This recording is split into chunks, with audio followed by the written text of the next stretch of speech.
escuchando Pluripotenciales, el podcast de la doctora Sheila Toro.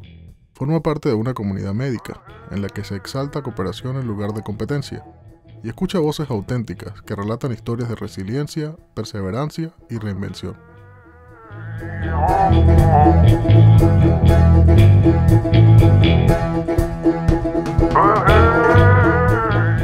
Hola, buenas noches Sheila, ¿cómo estás? Alegre de por fin tenerte, porque te estaba montando la cacería desde hace como un par de semanas, creo ya. No, encantada de estar otra vez contigo en tu podcast, en circunstancias un poco distintas, pero bueno, aquí estamos. Vida de médicos. Vida de médicos en tiempos de pandemia, náguara. Así es, en tiempos de COVID. Mira, vamos a empezar por el principio. ¿Cómo estás tú? ¿Cómo está tu familia? ¿Cómo están llevando esta situación? Así es. Bueno, yo estoy contenta de estar bien, estoy saludable. No te miento, no ha sido nada fácil todas estas semanas desde que empezó toda esta pandemia. Y estoy contenta de que mi familia también se encuentre bien. Todos están en Venezuela, en cuarentena, en casa. Y bueno, aquí estoy yo trabajando cada día. Bueno, ya conversábamos antes de grabar y bueno, incluso antes cuando estábamos tratando de buscar y ponerle fecha a esto, acerca de lo mucho que ha cambiado tu día a día. Tú eres una residente de un programa de cirugía general y sin embargo eres parte de lo que son los frontliners en la lucha contra el COVID-19, lo llaman. Increíble, sí. Entonces, náguara, o sea, ¿cómo ha cambiado tu día a día? ¿Qué ha pasado? ¿Cómo pasaste de una cosa a la otra? Porque, de nuevo, o sea, esto ya lo hemos dicho antes, es una situación rápidamente cambiante. Sí, eso es correcto. Embargo, empezó que hace como mes y medio y se siente como que llevamos demasiado tiempo en esto. Así es, Sheila. Esto jamás en mi vida me imaginé que iba a ocurrir. Yo era, como tú dices, una residente de cirugía general a punto de terminar mi segundo año de carrera. Desde un principio todos ya teníamos nuestro horario planificado y nuestra programación de lo que vamos a hacer cada mes. Me quedaban unos 3 meses de ICU, me quedaba un tiempo de residente de consulta donde roto por cada uno de los servicios, etcétera.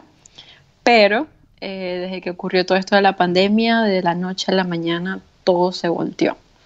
Se volteó en el sentido de que mi programa de cirugía se reunió con todos nosotros desde que empezó todo esto y dijo, bueno muchachos, lamentablemente sé que todos quisiéramos continuar trabajando en lo que nos toca a cada uno, pero es momento de ayudar y es momento de hacer unos cambios.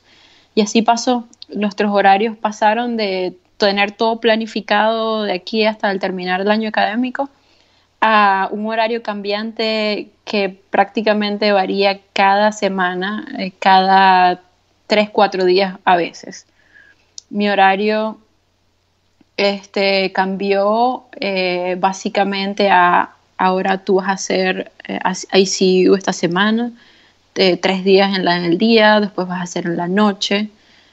Tú vas a cubrir ahora clínica, vamos a unir todo, clínica, el piso y esto, y lo vas a hacer tú. Y aquel va a ser la unidad de COVID. Entonces, bueno, así estamos ahorita. Todo cambió. Bueno, pero es que la situación es, de nuevo, algo sin precedentes.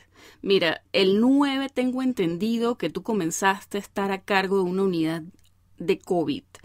¿A eso te refieres con esto que me estás diciendo que es parte de un nuevo esquema de rotaciones o es un cargo fijo? ¿Es algo voluntario? ¿Son asignaciones? Si es así, ¿quién asigna? Así es. Desde a partir de ese momento, mi hospital, debido a la cantidad inexplicable de casos que han estado llegando, nuestro hospital básicamente se convirtió en un hospital COVID, designado COVID. Todo lo que admitimos son pacientes con problemas respiratorios de este tipo y esta infección. Y debido a eso, el hospital decidió abrir nuevas unidades de cuidados intensivos para pacientes de este tipo en distintos pisos del hospital. y por lo tanto los residentes en medicina interna y de los residentes intensivistas y de pulmonary critical care ya no daban abasto para la cantidad de personas ventiladas que estaban siendo hospitalizadas. Entonces, debido a que nosotros, los residentes de cirugía general, de segundo año para arriba, tenemos entrenamiento en unidades intensivas, en manejo de ventiladores y pacientes críticamente enfermos, decidieron entonces decidieron que nosotros manejáramos esas unidades, las nuevas unidades de COVID. Y abrieron desde hace ya 2 semanas 2 unidades nuevas de ICU para estos pacientes ventilados. Una en el piso número 7, la otra en el piso número 5. Y empezaron a colocar un grupo de residentes de nosotros, cirugías, netamente cirujanos, a manejar esas unidades. A partir de ese momento, la cantidad de pacientes iba incrementando cada día. Era inimaginable el número de personas. Y la primera unidad se llenó completamente. 30 pacientes ventilados teníamos en la primera unidad. Y ya no solamente era un solo residente de cirugía cuidando la unidad porque no da abasto. Entonces pasó a ser 2 residentes de cirugía, 3 residentes de cirugía. Y luego decidieron abrir la otra unidad en el 5º piso. Cuando decidieron abrir esta unidad, me llaman a mí y me dicen: Verónica, mira, vamos entonces a asignarte esta unidad junto con otros compañeros y otro personal para que empecemos esta unidad. Y así pasó.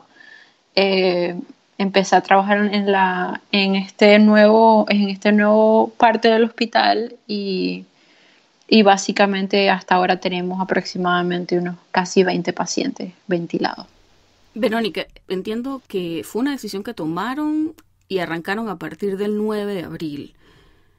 Pero cualquier persona que siga las noticias nacionales sabe que el tema de los ventiladores es algo que se ha hablado demasiado sobre eso porque la mayoría, digamos, todos los hospitales en Estados Unidos y lo que se ha visto en España, en Italia, en otros países que, están lidiando con toda esta situación, no estaban preparados para manejar tantos pacientes críticos, porque y sabemos que a nivel de costos mantener una UCI es difícil. O sea, una UCI con todas las de la ley, con sus ventiladores, con todo el equipo, el personal calificado, porque es personal que es altamente entrenado. O sea, manejar una UCI requiere mucho personal, no es como quizás una unidad de observación que requiere menos médicos y enfermeras por paciente. Correcto. ¿De dónde sacas de repente un montón de ventiladores, de equipos y de personal entrenado? Así es, y así mismo fue. Lo de los equipos, nosotros teníamos unos cientos de ventiladores que todos se pusieron a uso desde el día 1 y la otra cantidad de ventiladores que hemos estado utilizando son ventiladores de transportación. Estos ventiladores de transporte tienen la misma finalidad, la misma función que un ventilador de los últimos, de tecnología última punta, pero son más pequeños, se manejan de un modo distinto. Yo tuve que aprender incluso a manejar este tipo de ventiladores, no estaba familiarizada con ellos, tuve que buscar un personal de terapia respiratoria y le decía: mira, ¿cómo le incremento el FiO2 aquí en este paciente? Y ellos como que, mire doctor, le tiene que haber presionado este botón por unos 5 segundos, luego se desbloquea y luego le puedes incrementar, le das vuelta aquí, o sea, una cosa, pero así fue. Yo los recuerdo de mis años mozos en el hospital universitario porque, ahí el problema era otro. El problema era que no habían suficiente. Entonces, cuando había algún paciente en la emergencia, que necesitaba, pelaban por el ventilador de la ambulancia, que son los ventiladores de transporte. Y recuerdo que uno los miraba y, ¡ay, Dios mío! Exactamente. O el pasante, que es el otro ventilador de transporte.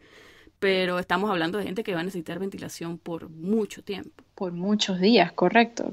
Entonces, estos ventiladores fueron puestos a prueba, se dieron cuenta de que sí pueden cumplir la función que necesitaban y decidieron emplearlos de ese modo. Y así es lo que estamos haciendo. Esos 20 pacientes que están ahorita en mi unidad, están todos, la mayoría, diría yo, un 90% con ese tipo de ventiladores conectados. Hasta ahora funcionando bien.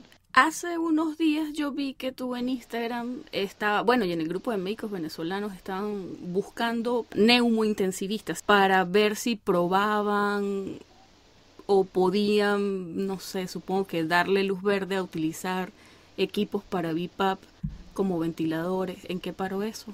Soy privilegiada de poder conocer este grupo de amigos que viven todos en Nueva York, la mayoría, y todos en conjunto estaban intentando buscar una manera de suplementar esta escasez de ventiladores mecánicos que hay en el país. Así que hay un inventor que creó una serie de modificaciones básicas que se le podían hacer a una máquina de BiPAP, que son las máquinas que usualmente utilizan todos esos pacientes con apnea del sueño, con otros problemas respiratorios crónicos que están en su casa, y muchas veces ni siquiera los utilizan, y pues él tuvo la idea de hacerle modificaciones, crear un dispositivo, añadírselo a la máquina de BiPAP para poder crear de esta manera un ventilador mecánico. Así como él, han salido muchos inventores a lo largo de los Estados Unidos con ideas similares, y todas estas ideas están siendo evaluadas por el FDA para poder emplearse lo más pronto posible. Entonces, todas esas cosas están caminando poco a poco, pero están caminando. Bueno, al menos hay gente trabajando en eso, así que punto positivo. Exactamente. Mira, quería preguntarte, en esa unidad de COVID en la que estás, ¿qué características tienen los pacientes que se manejan?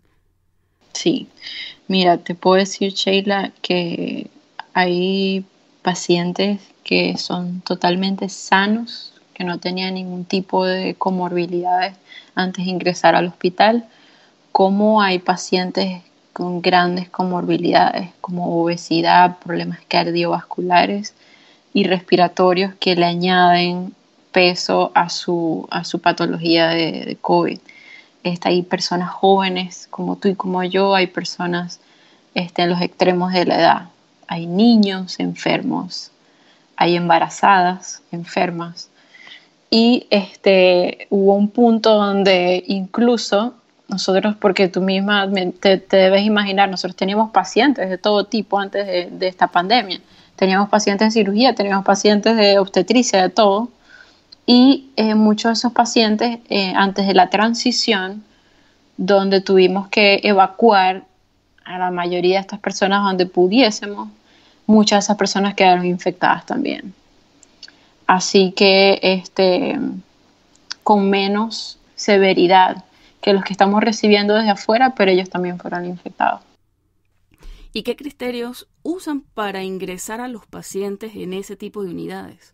Tenemos diferentes áreas en el hospital. Hay áreas donde hay pacientes que están no ventilados y hay pacientes donde están ventilados.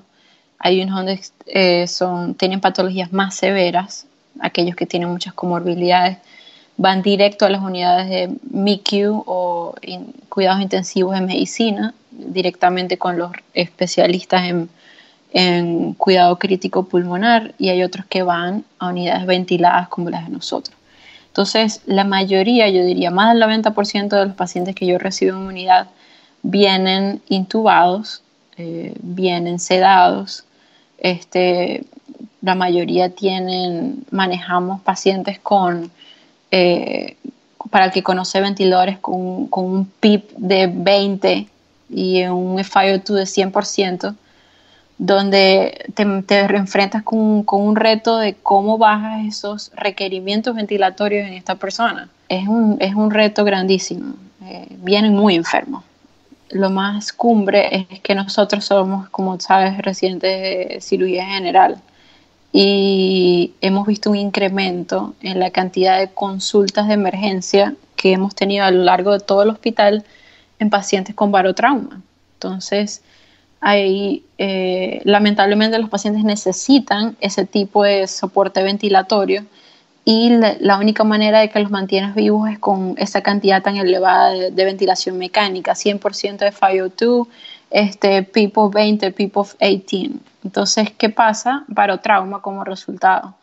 Y inmediatamente las consultas que obtenemos es neumotórax espontáneo, necesitamos que vengas y pongas un tubo de tórax. Entonces, hubo una guardia donde pasé todas las 12 horas del shift, de arriba corriendo de un piso a otro, de pacientes que necesitaban tubos de tórax por neumotórax espontáneo. Uy. Exactamente. ¿Y cuál es el perfil del personal de salud que trabaja en ese tipo de unidades? Porque tú ya mencionaste, o sea, hay residentes de cirugía general, me contabas antes que hay incluso profesionales militares, o sea, que ha llegado gente con un background muy, muy diferente. Sí, son unidades diversas en este momento, son unidades muy versátiles. Hemos sido bendecidos de que ha llegado una cantidad inmensa de voluntarios y de gente de la Fuerza Aérea, más que todo. Hace una semana llegaron, los hospedaron en un hotel, vienen todos los días en unos shuttles o unos buses que los traen todos los días a trabajar. En mi unidad tengo enfermeras de todas partes de Estados Unidos, de Colorado, de Texas, de Pensilvania, de todos los lugares, y con diferentes backgrounds. Muchos son enfermeras de ICU, otras son enfermeras normales. En estos días trabajé con una enfermera que es una enfermera registrada. Ella es especialista en medicina interna y trabaja como hospitalista en Texas, en Houston, y tuve el honor de trabajar con ella. Ella me dijo, bueno, mira, yo lo que hago es esto, pero como se necesitaban enfermeras como tal de ICU, pues yo estoy capacitada para hacer eso también. Yo firmé y me voluntarié a esto, pues, y ahí estaba ella haciendo un trabajo excepcional. Hay gente que ha venido, son asistentes médicos, PAs de diferentes especialidades. Tengo ahorita en mi unidad un PA de orthopedics, de ortopedia, tengo una que es de plástica, y es cómico. O sea, el primer día ellos me llegan y me dicen, mire doctor, yo soy de ortopedia, pero sabes, yo sé sacar sangre, yo sé, ¿me entiendes? No sé organizar esto, aquello. Y así han estado. Ese son el tipo de ayudas que necesitamos.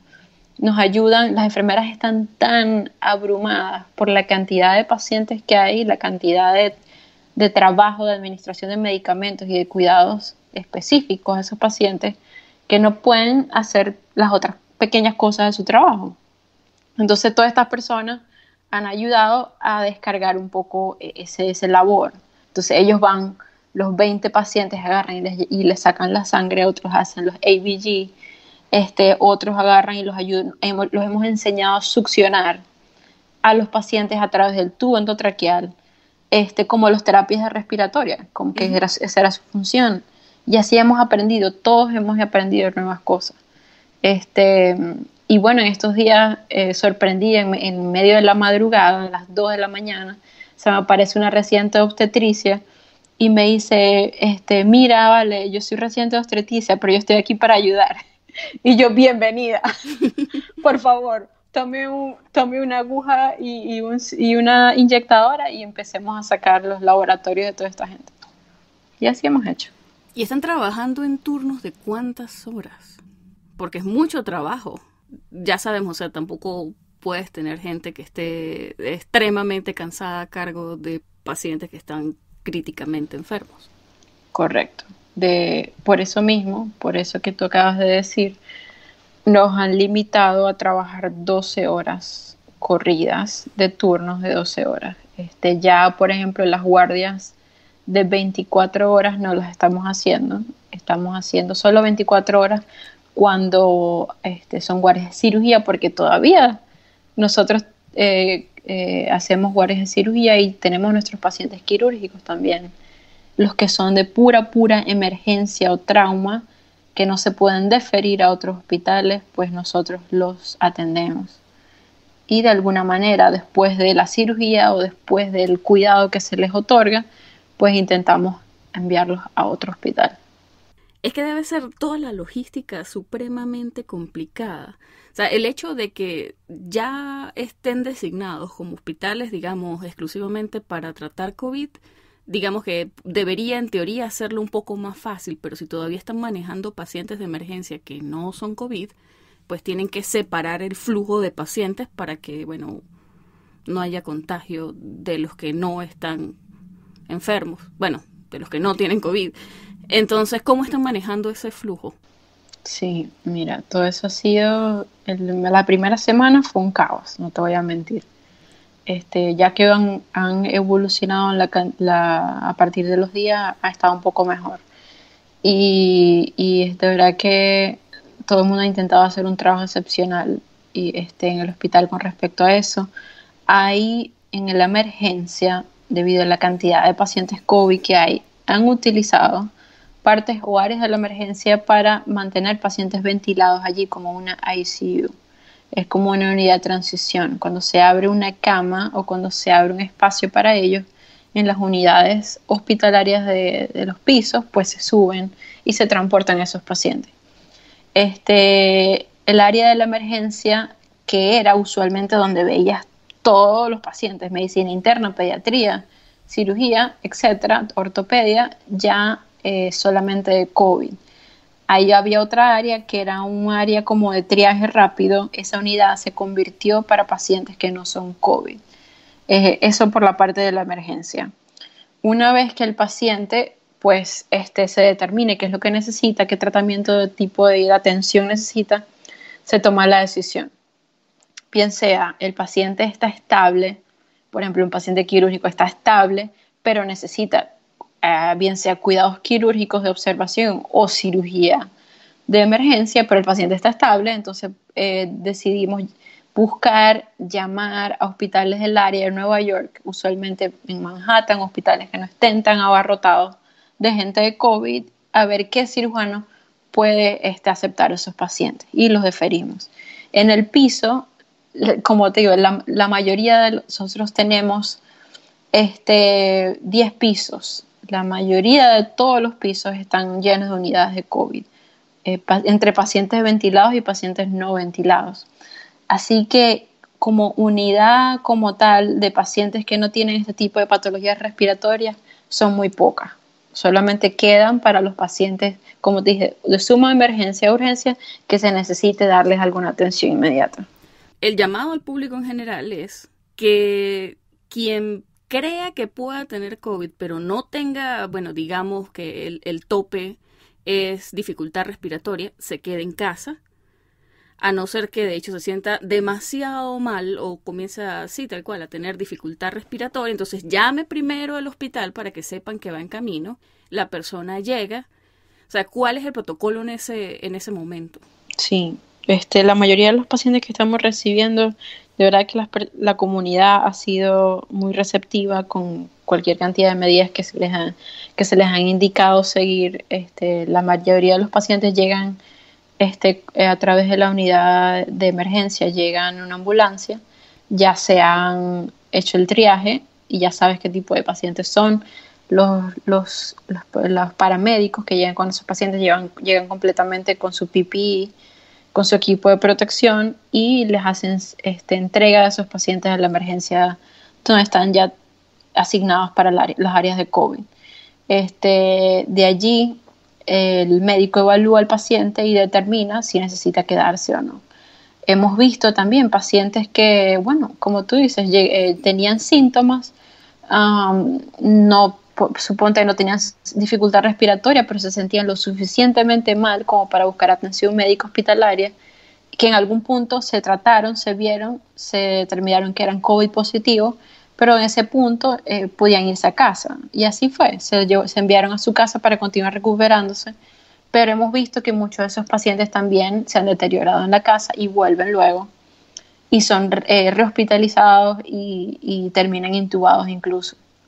Así que están varias versiones de historia de estos pacientes. Bueno, y hablando de varias versiones, también hay varias formas de probar a los pacientes. ¿Cómo están haciendo ustedes en el hospital? O sea, testear, perdón. ¿Cómo están haciendo? Bueno, todos nuestros pacientes reciben un swab nasal. Ese swab se envía a análisis y el resultado llega aproximadamente unas 48 horas, 72 horas. ¿Dónde lo procesan? En algún punto estábamos enviando esas muestras a otro hospital afuera de nuestra red, pero a medida que iba evolucionando la situación, hay algunos de esos exámenes que se están procesando en nuestro hospital directamente. ¿Estamos hablando de RT-PCR o de algún otro tipo de prueba? Estamos hablando de pruebas que detecten el antígeno como tal. Todavía no estamos trabajando con pruebas que detecten los anticuerpos o la inmunidad de todos nosotros, pues. Ha habido demasiada conversación en ese tema. O sea, digamos que la prueba definitiva es, bueno, vamos a hacerle un RT-PCR. Sí. Pero sé que la FDA dio luz verde para que algunas pruebas serológicas se pudieran usar sin que hayan sido, ¿sabes? Sin que hayan pasado por los canales regulares por las que siempre pasan ese tipo de pruebas. Entonces sé que hay varias compañías que estaban haciendo y desarrollando, pero no sé hasta qué punto se están implementando. Y no sé hasta Exacto. qué punto si los hospitales de hecho las están haciendo. Por ahora en mi hospital todavía no hemos usado ese tipo de pruebas, pero sé que se están aprobando y te aseguro que pronto las vamos a empezar a utilizar. Mira, y hablando de cosas medio experimentales, también se están haciendo muchas cosas muy diferentes en distintas ciudades, distintos hospitales, en cuanto al tratamiento. Entonces, más o menos, ¿cómo están manejando ustedes esos pacientes que están, bueno, ya dijimos, críticamente enfermos, están bajo ventilación mecánica? O sea, que son pacientes en quienes se usan algunas cosas que quizás no se usan en un paciente que no está en esa situación. Correcto. Uno, es asombroso saber la primera vez que entras a una unidad COVID y ves qué tan diferentes son las cosas, en el sentido de incluso cosas tan simples como dónde están los equipos de infusión de los sedantes o de los medicamentos que le está dando ese paciente. Entonces, cada unidad de COVID tiene los pacientes dentro de cada cuarto, que son cuartos de impresión negativa, y se crearon unos dispositivos circulares por los cuales se pasan todos los tubos del paciente que están conectados a sus vías periféricas o centrales y salen por ese huequito que hay en la pared, y a través de allí se conectan a las bombas de infusión para administrarle tratamiento a sus pacientes. Así que si tú entras a una unidad de COVID, lo primero que vas a ver es todos esos parales de infusión fuera de los cuartos, donde las enfermeras manejan manualmente incrementar o disminuir el tipo de medicamento que se le está dando al paciente. O sea, no están dentro del cuarto donde está presión negativa, está fuera del infusor. Okay. Para limitar de alguna manera el contacto directo con todos los pacientes tan frecuente. Con respecto al tratamiento, la mayoría de nuestros pacientes reciben un combo de antibióticos que se les da a todos ellos, ya que se ha demostrado que tiene cierta utilidad, sobre todo porque esos pacientes hemos visto que vienen con la patología viral, pero también muchos de ellos vienen sobreinfectados con alguna patología bacteriana. Así que la mayoría de ellos reciben acitromicina, reciben ceftriaxona. Inicialmente le estábamos dando a todos la hidroxicloroquina por un periodo de 5 días. Que si como pregunto a todo el mundo, que si hemos visto cambios o alguna manifestación de que eso está funcionando, te mentiría si estaría diciendo que sí. En este punto no podemos saber si la cantidad de ese combo de medicamentos han hecho alguna diferencia en estos pacientes. Se necesitarían todavía esos estudios randomizados para poder determinar eso. ¿Qué es lo que estamos haciendo a partir de hace ya una semana? Se determinó que aquellos pacientes con el dímero D por encima de 3.000 y que veamos que tengan un incremento a partir de 7.000 o 10.000, los estamos anticoagulando terapéuticamente. Nos estamos dando cuenta de que obviamente el COVID se relaciona con una respuesta antifosfolipídica que conlleva a la hipercoagulación generalizada y es lo que no podemos parar. Entonces la manera que hemos empleado y como han salido en varios estudios que se han publicado observacionales que anticoagular a estos pacientes de manera terapéutica pues a algunos resultados. Y bueno, eso lo empezamos a emplear hace una semana. Tengo entendido que hay hospitales en Nueva York que están usando plasma covalente. Hay muchísimos lugares que están llamando a personas que ya se recuperaron de la infección a donar, precisamente para usar ese plasma, bueno, en investigación y en terapéutica.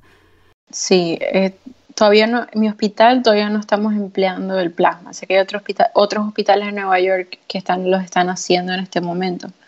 Pero nosotros en algunos pacientes selectos estamos utilizando inmunoterapia.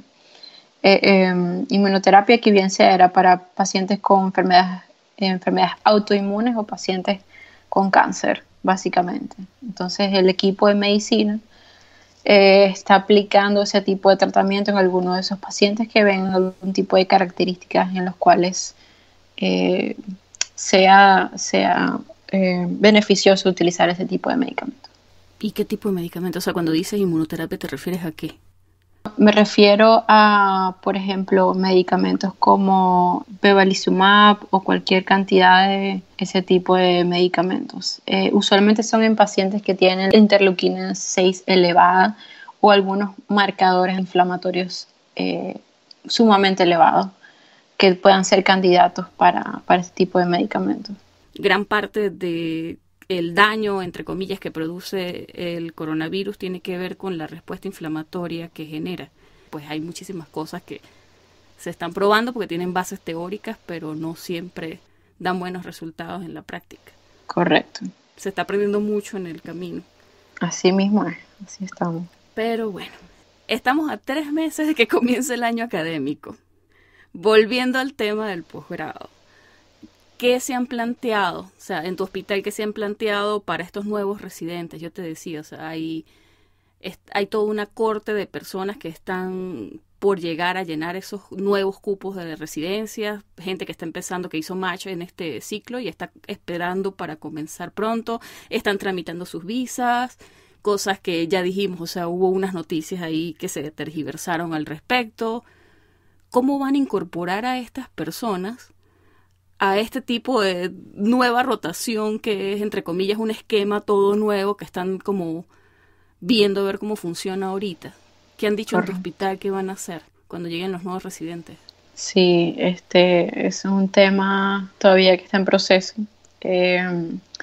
Honestamente, yo creo que el hospital está contento de que lleguen nuevos residentes, nuevo personal, más personal. De verdad que va a ser una situación única en la historia. Y bueno, como te digo, todos fuimos entrenados médicos, todos fuimos entrenados a ayudar al prójimo.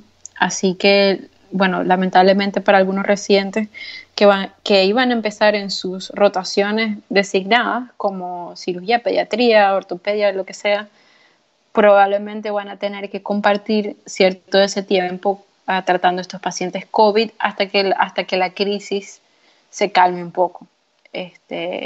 Yo creo que son personas que estamos esperando que lleguen, van a recibir su entrenamiento con respecto a todo lo que engloba el cuidado de estos pacientes y así como van llegando, pues los iremos entrenando. Pues sí, yo creo que no va a cambiar. Yo creo que, o sea, ellos van a empezar a su debido tiempo, van a haber nuevas cosas que van a tener que enfrentar, pero así va a ser por ahora. Y es algo temporal. Esperemos que esto, como dicen por allí, no dure todo el año y que poco a poco vemos una estabilización pues, de la crisis. Ya la estamos viendo, honestamente. Desde hace ya una semana hemos visto una disminución en el número de pacientes intubados por día que se hacían en la emergencia. Era una locura. De verdad que estamos alcanzando como que el plató en este momento. También se ha hablado mucho en los medios de comunicación acerca de los equipos de protección personal. Se ha hablado de personal médico que hace denuncias al respecto de no contar con suficiente PPEs, de quizás hospitales que no estaban preparados para recibir el alto volumen de pacientes y que no tenían, digamos, suficientes equipos de protección. Yo vi unas fotos de algunas licenciadas en enfermería que estaban cubriéndose con bolsas de basura. O sea, estaban buscando la forma de improvisar, una forma de protegerse. Y esto es una cosa que se ha visto en Nueva York, se ha visto en el resto de Estados Unidos, se ha visto en otros lados. Estaba viendo el otro día una foto de una residente del Sistema de Salud Nacional del Reino Unido y tenían unos delantales que no se veía como que de hecho ayudara mucho. ¿Cuál es la situación con el equipo de protección personal en tu hospital? ¿Qué has visto tú? Ay, mi vida. Bueno, para contarte. Bueno, las cosas han cambiado de semana en semana. No te miento, la primera semana había demasiado caos. Todo el mundo no sabía qué hacer dónde conseguir las mascarillas N95, que si descartarla después del primer uso, que si mantenerla, guardarle una bolsa de papel, una cantidad de cosas. Poco a poco, al principio había recursos muy, muy limitados en el hospital, no te voy a mentir, y los residentes pues nos vimos estresados en ese punto, debido a que, bueno, todos queríamos proteger a nuestros pacientes y no sabíamos cómo. A medida que fueron pasando las semanas, el hospital fue consiguiendo de alguna manera y nuestro equipo del sindicato de residentes que hay aquí en Nueva York y en varios estados en Estados Unidos, pues se conglomeró para buscar donaciones de compañías específicas que donaran PPE. Durante este tiempo de transición, obviamente, nosotros los residentes buscamos maneras de resolver este problema también. Y hablamos con muchas compañías que realizaban mascarillas, que son usualmente utilizadas en la construcción. Personas que se encargan de trabajar con carbón, se encargan de trabajar con pinturas, etc. Y queríamos evaluar la posibilidad de que, mira, ¿será que estas máscaras nos sirven? Y así fue. Nos dieron luz verde, nos dijeron que sí. Son máscaras que son como las máscaras de gas. Y las máscaras tienen dos o un filtro que se le puede adaptar, quitar y cambiar, que bien sea puede ser N95, puede ser P100, y nos tocó involucrarnos en cualquier cantidad de qué significa esto. Por ejemplo, el N95 quería decir que más del 95% de las partículas iban a ser filtradas, y eso era bien. Y después nos dijeron que el P100 significaba que más del 100% de partículas nanométricas pues no iban a pasar, entre eso el virus, etc. Así que bueno, empezamos a hacer eso, empezamos a viajar por cualquier cantidad de tiendas en la ciudad, encontrar este tipo de mascarillas. Tiendas que venden equipos de construcción, cualquier cantidad de cosas. La gente se reía, nos veían salir con esas bolsas de las tiendas. Ay, ¿ustedes qué hacen aquí con este tipo de cosas? Nosotros, no, tranquila, no se preocupen. En el hospital, vamos a pintar unas cosas en el hospital. No, es que bueno, ese tipo de mascarilla, hay unas que son all face, no me sé el nombre en realidad, pero sí se usan para trabajos que levanten polvo, dice uno, y cosas que tengan que ver con aerosoles. Correcto. Habían unos planos en internet que estaban compartiendo para que las personas que tuvieran impresoras 3D las hicieran. Correcto. O sea, bueno, no sé, a mí me suena como tan lejano. Yo no tengo una impresora 3D, así que yo no podría hacer una cosa de esa. Pero qué bueno, risa. me imagino que hay gente fíjate. que sí. Oh, sí, mira, hay mucha gente que lo está haciendo. Tengo un amigo que tiene una impresora de este tipo y se ha abocado a imprimir cualquier cantidad de máscaras y viendo de qué manera las pone a producción.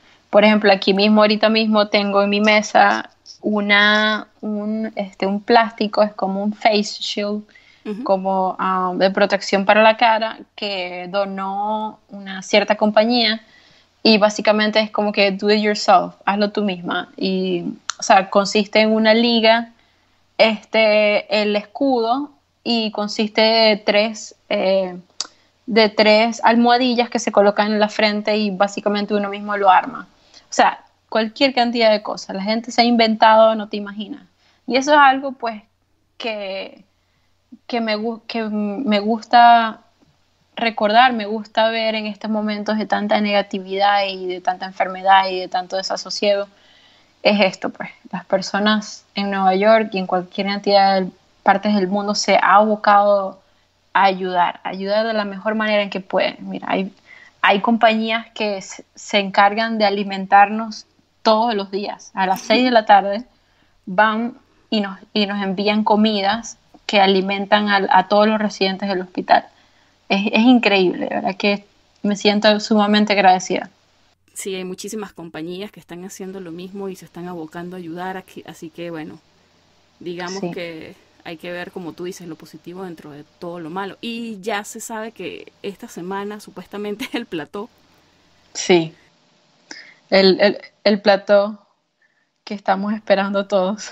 Sí, pero también eso tiene un lado que puede ser desafiante, y es que se puede tener la percepción de que quizás, como estamos alcanzando un plató, es el momento de decir, bueno, vamos a reabrir los negocios. Entonces creo que hay que ser un poquito cautelosos en ese sentido. Correcto. ¿Tú qué opinas? Porque básicamente todo este tema de este tipo de conductas de hacer cuarentenas, es básicamente todo eso es para aplanar la curva epidemiológica. Todos hemos escuchado muchísimo eso. Entonces, en el momento en el que estas medidas se levanten, va a volver a repuntar el número de casos. Entonces, hay expertos que hablan de que quizás vayan a ser necesarias cuarentenas intermitentes en los próximos 2 años. Eso suena... No digamos desesperanzador, pero digamos que o sea, de verdad estamos viendo que el futuro probablemente va a ser algo muy diferente del día a día que nosotros recordamos. O sea, probablemente tengamos que adaptarnos al hecho de ir por la calle con mascarillas, o al hecho de estas posibles cuarentenas intermitentes cuando de nuevo, o sea, cuando los casos estén repuntando. Quizás este va a ser el new normal. Sí, mira, yo creo que esto va para rato. Yo sé que, como dicen por ahí, tú no estás listo para esto, pero yo creo que la cuarentena va a durar un rato. Ahorita el gobernador Cuomo aquí en Nueva York determinó que el tiempo de pausa va a ser hasta el 15 de mayo en Nueva York. Y hace 24 horas determinó que es mandatorio salir a la calle con mascarilla a partir del día de mañana. Okay. Es una ley obligatoria, un mandato ejecutivo. A futuro, mira, de verdad que no sé qué nos depara el futuro, pero esto ha sido algo sin precedentes en la historia de la humanidad, en la historia de la medicina. Y como dices tú, yo creo que muchas cosas y muchas prácticas van a cambiar después de esta crisis social y esta crisis de salud.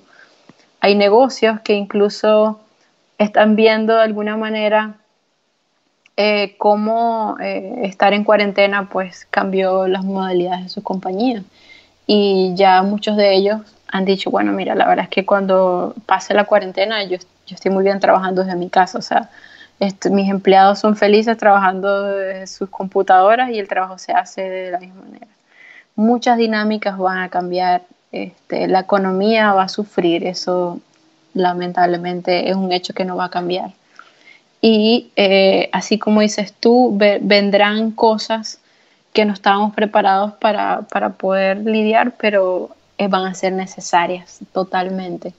Y las personas lo están entendiendo poco a poco. Mira, cada vez que yo me monto en un Uber, voy al trabajo o voy a algún lado u otro, de verdad que las personas, todos cumpliendo con el régimen de las mascarillas, y dos, conscientes de lo que está pasando. O sea, es una conversación constante de las personas que están ocurriendo, que todo el mundo sabe que es algo delicado, que todo el mundo está consciente de que es algo que es necesario. O sea, las personas tienen que mantener su distancia social para poder disminuir esta crisis que estamos viviendo en este momento.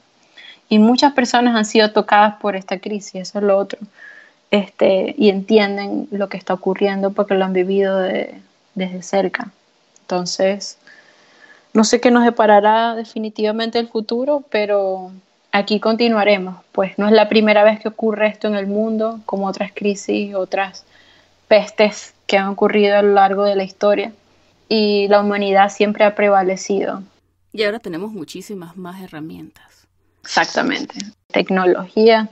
Los antibióticos, por Dios. Las vacunas. Santo cielo, las vacunas. Ese es un tema álgido, porque todas estas cosas probablemente de las que estamos hablando, que lo gris que luce el futuro, probablemente se va a acabar cuando llegue la vacuna. O sea, va a ser gris hasta la vacuna. Lo que he venido soñando por hace un tiempo, la vacuna universal. Yo no sé cuánta cantidad de memes he visto yo acerca de las vacunas. De la situación con los antivaxxers. Ay, Dios Así mío. es. Yo sé que hay que ser respetuoso con las opiniones ajenas, pero somos médicos, o sea, no nos caigamos a cuento. Así es, así es. En fin, Totalmente. Cuyevero, de verdad, muchísimas gracias. Dios te pague, yo sé que debes estar súper cansada. Tranquila, es un placer, de verdad que es un placer compartir contigo y es un placer pues informar a la comunidad de lo que está ocurriendo ahorita. Y bueno, agradecida pues que todavía estamos aquí, presentes, trabajando y contando con nuestros amigos. Bueno, y representando a los médicos venezolanos, o sea. Por supuesto. Somos varios en el hospital, no me puedo mentir. Habíamos un grupito de médicos venezolanos en mi hospital. Qué orgullo. Sí, doctor Roberto Rivero Soto, doctor Juan Febres, son compañeros del equipo de cirugía y hemos trabajado abocados en los pacientes con COVID. Y ahora están en el spotlight. Así es. Bueno, chama, de Maracaibo para el mundo. Así es. Así. Bueno, de verdad, 1.000.000, muchísimas gracias. Y que sigas bien. Gracias, feliz noche. Igual a ti, Vero. Chaito. Cuídate. Bye.